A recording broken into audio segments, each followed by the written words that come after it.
Hi friends! Welcome to part 2 of my February wrap-up. In February, I have read a total of 10 books.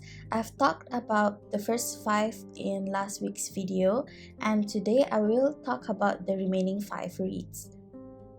Without further ado, the 6th book that I read in February was Animal Farm by George Orwell. This is a classic book published in 1945.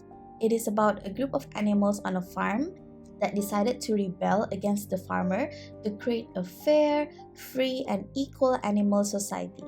The animals felt that their human farmers were not fulfilling their need. Hence, they decided that creating a society and a governance of their own would be beneficial. This is a fable that uses animals to personify certain public figures of the time. It is a cautionary tale that reflects on the events leading up to the Russian Revolution of 1917 to the Stalinist era of the Soviet Union. The details in the story contain political significance, so it is an interesting book to read and analyze at the same time. Next is The Troop by Nick Cutter. It is about a group of 5 Boy Scouts who followed their Scoutmaster Tim on a weekend camp at Falstaff Island. On the first evening, Scoutmaster Tim saw a boat docked at the beach. The person who approached Tim was a man who seemed to be very malnourished. He asked Tim if he had any food as he was extremely hungry.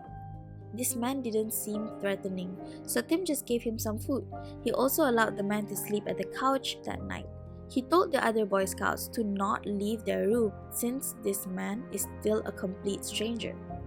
Tim felt that the man was sick, like really sick, and that he needed medical intervention. Something is happening to the man, and Tim had to figure it out before it is too late. I just want to say, the horrific elements in this book is just disgusting. Like, don't eat and read this book at the same time. Also, check the trigger warnings because there might be some triggering elements in this book as well.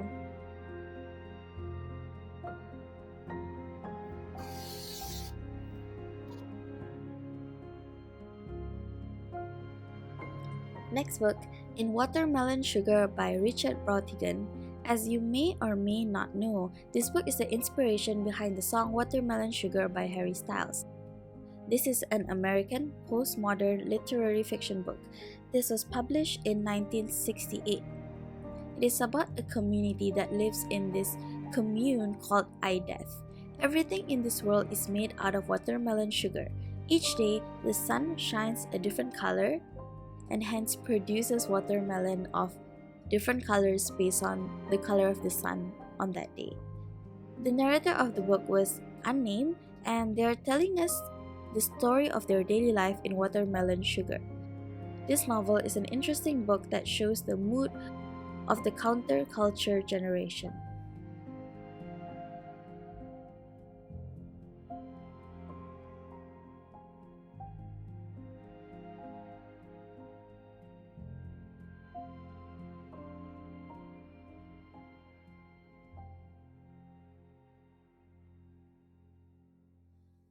On to the next book, The Burning God by R.F. Kuang. This book is the third and final book in the Poppy War trilogy. I've already talked about the trilogy a couple of times here, so I won't talk about the plot again. But if you love adult fantasy books with rich world building, political intrigue, and interesting, complex, and grey characters, you should really check out this book. It is my favorite fantasy trilogy by far, and I would recommend this book to every fantasy reader out there. However, do check the trigger warnings because this book includes a lot of heavy themes. Actually, just check all the trigger warnings of every book that I mentioned since the books that I read tend to be a bit darker anyway.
The last book that I read in February is Lovely War by Julie Berry.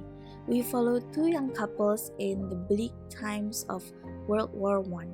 The first couple was introduced at the beginning of the book.